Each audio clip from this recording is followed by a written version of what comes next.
aulas, praticamente, né?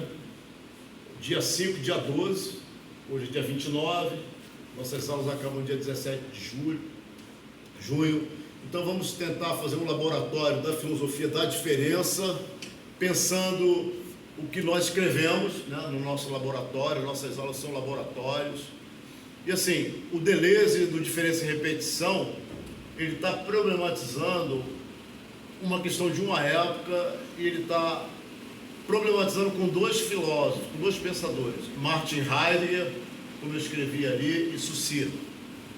Porque o tema da diferença em Heidegger, na constituição ontoteológica da metafísica, o Heidegger ele vai dizer, após Nietzsche, né, o que nós podemos pensar a não ser a diferença. Então ele vai problematizar a identidade, né, e a diferença a partir de uma questão que ele coloca, qual a diferença entre o ser e o ente. Ele chama essa diferença de diferença ontológica, porque nós vivemos em torno dos entes, mas e o ser, que de uma certa maneira a metafísica considerou como sendo o fundamento dos entes. Então ele quer pensar a diferença que nos permite falar do ser e dos entes. E o Deleuze ele vai problematizar essa questão, né, através do que Hegel já pensou, né, via Kojève, como nós falamos na nossa aula, como Heidegger está problematizando Hegel. Então toda a filosofia contemporânea é uma tentativa de ir além de Hegel, né, sobretudo a questão da identidade de diferença. A identidade do sujeito é a diferença do mundo, né, e como é que esse sujeito aparece no mundo e se diferencia, né, e como é que esses processos se repetem. Então, o Deleuze ele vai articular a diferença e a repetição e pensar, por exemplo, essa garrafa aqui que está aqui, ela está se repetindo, mas ela não muda. Ela é uma repetição do mesmo, uma repetição física, ela está se repetindo. E nós estamos nos repetindo, mas sempre de modo diferente.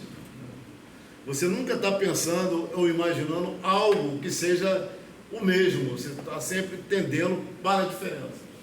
O Hegel ele dirá que essa diferença ela é fruto do próprio desejo humano, que não é um desejo natural, é um desejo que é um desejo de uma consciência de si, que é sempre falta ser. Olha, o Deleuze ele vai retirar as questões do Hegel, como ele é apresentado pelo Kojève, como nós já falamos aqui, né, por uma via antropológica, e ele tem um pensador que ele se orienta, que é o professor dele, Jean Hippolyte, e tem o texto do Deleuze, Lógica e Existência, de 1954, onde ele não quer pensar somente o desejo numa relação antropológica, e não quer somente pensar o desejo como o Kojève fala que o desejo é a consciência de si do homem, né? Quando ele pensa o quarto capítulo da Filosofia do Espírito, ele quer pensar justamente o desejo como aquilo que passa não somente no humano, mas passa em todo o ente vivo.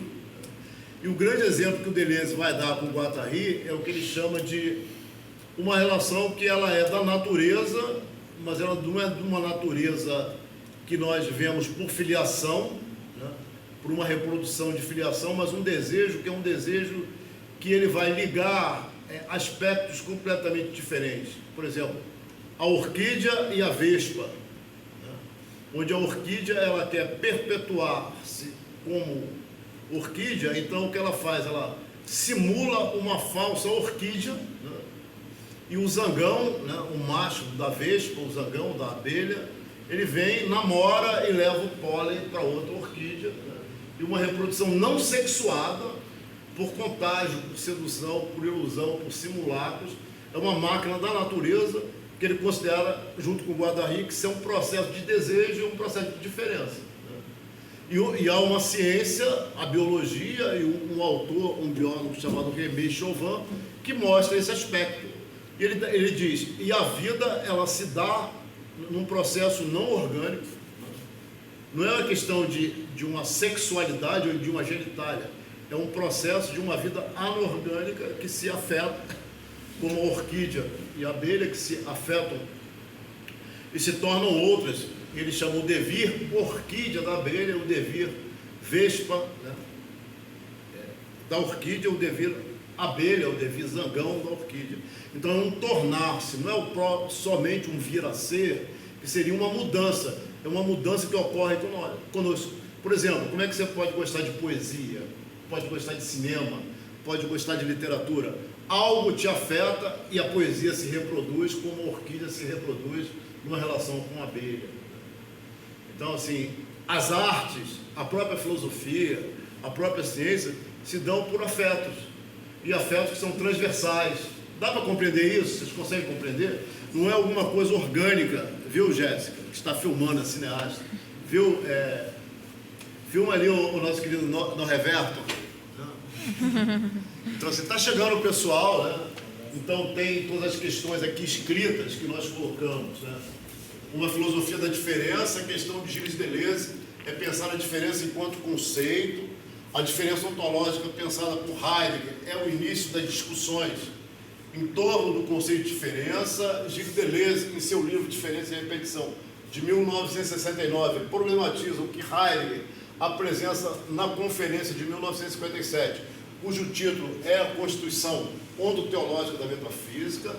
A discussão em torno do conceito de diferença tem como foco não somente as formulações de Heidegger. As discussões em torno do conceito de diferença deixam em relevo o que foi elaborado por Martin Heidegger na conferência de 1957, a Constituição Ontoteológica da Metafísica. Nesse sentido, não podemos deixar de destacar o que Ferdinand Saussure apresenta no curso de Linguística Geral em torno da diferença entre significante e significado.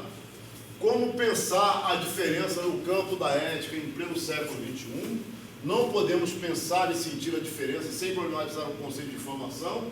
E aqui, o que nós estamos trabalhando no nosso laboratório, os conceitos que aparecem entre vício, virtude e virtualidade. Então, aqui no nosso laboratório de filosofia da diferença, elaboramos conceitos híbridos de vicirtude, vicirtude, porque é vício, virtude, virtualidade, né? E vicirtude e virtualidade. O que são vicirtude e virtualidade? Então, assim, são temas que nós estamos trabalhando nas nossas aulas, no nosso laboratório, né? E agora nós vamos começar a fazer a leitura daquilo que foi escrito, né? E quem tiver alguma coisa escrita, que esteja aí, né? Que esteja não na folha, mas no celular, como é o caso do... Olha a vicirtude ali, pode filmá-lo, pode falar. Aqui, assim, nós temos vícios hoje digitais, que esses vícios são ao mesmo tempo virtudes, você está entendendo? Porque você não pode ficar sem o celular, e nós temos o vício de ficar olhando para o celular. Sim. E esse é o mundo virtual, é o mundo digital, é o mundo da informação. Tá? Mas eu também peguei porque eu lembrei de uma música, aí assim dá para... Obrigadíssimo, Jéssica, valeu, Jéssica. Cícero, tá filmando aqui? Tá, né? Tá lá, tá filmando. Aqui o nosso querido Davi Moraes e o nosso querido Cícero Norreverto. O que você achou dessas nossas aulas de filosofia da diferença? Fala para nós e fale um pouco dos seus escritos que você queira falar. Eu me senti à vontade. Sentiu à vontade? Isso é bom. Você quer ler algum escrito seu? Meu não, mas eu posso ler depois. Mas é aqueles escritos que nós fizemos, aquelas folhinhas, vocês começaram a escrever ou não? Comecei. Mas não tem nada aí anotado aqui com relação àquela folha, não, mas tem outras coisas. Então não, fale um pouco. Não, é porque você estava falando sobre a questão de mudança, aí eu lembrei dessa música da Alexa, eu tinha ido pesquisar. Pode falar. Ela... Mostra no teu celular, mostra aqui, já que nós estamos falando de vídeo, para me filmar aqui. É aqui, Fresh Laundry. Chega bem pertinho. Pera. Qual é o nome da música? É Fresh Laundry, tipo roupa limpa, em português. French? É Fresh Laundry. De quem é? Raquel quem? Não, é da Alex. De quem é? Alex. Tá. Então pode falar. Não, é porque ela fala assim na música: você disse que sempre esteve do meu lado, mas esse meu lado mudou muito. Então você vai me dizer que eu me tornei? Aí ela fala: você disse que sempre esteve do meu lado, mas esse meu lado já viveu muito tempo. Alguma coisa tem que morrer. Aí ela se pergunta: quem é ela? Aí eu lembrei que você estava falando. Certo. Então, gente, nós estamos aqui, desculpe, a turma está chegando, né? O Davi está aqui. Davi quer falar alguma coisa? Na verdade, eu vejo se eu consigo tirar um print do texto que eu fiz, eu deixei Tá. Então, assim, Jéssica, filma mais um pouco aqui e depois pode encerrar, porque nós vamos fazer a aula agora conversando. E a questão da ética nos chama muita atenção, a questão do digital, da informação e esse vício, virtude, virtualidade, né? O que são os conceitos híbridos de virtude e virtualidade? Vicirtude, né? Porque assim, como nós vamos elaborar uma ética? Né? Então assim, nós no Cariri, nós estamos fazendo uma filosofia desde 2006, nós estamos em 2023, 17 anos aqui. Então, numa aula de filosofia, essa aula é sempre um laboratório, né? Então, vamos pensar a vicirtude e a vicirtualidade, pensando a reontologização do mundo. Nós tínhamos uma coleção dos pensadores, vocês conhecem os pensadores. Você tinha que guardar numa estante de madeira ou de metal e cuidá-lo. Hoje você traz no celular, você traz no chip, você traz em qualquer lugar. Isso muda a nossa subjetividade. O aparecimento do livro, da escrita alfabética, posteriormente a escrita silábica, a escrita uniforme, o linear B, tudo isso modificou a nossa subjetividade. Então, nós não podemos fazer filosofia hoje, e filosofia da diferença, sem falar do virtual. Mas o virtual não como uma fantasia, como uma realidade. É uma singularidade. Você não pode viver sem o seu celular, e sem o seu computador, sem o seu notebook. Senão a sua profissão não vinga, concorda? Concorda? Ele trabalha na IC, ali é todo informatizado. E ele trabalha, um dia ele veio chorando, isso é questão de ética, porque ele atende as pessoas que estão praticamente com dívida no banco. E todo mundo é endividado. E xingaram ele veio chorando para a aula. Não, para aula não. Para aula não, mas veio para casa, para casa. Eu estava xingado. Está sendo xingado, está sendo xingado.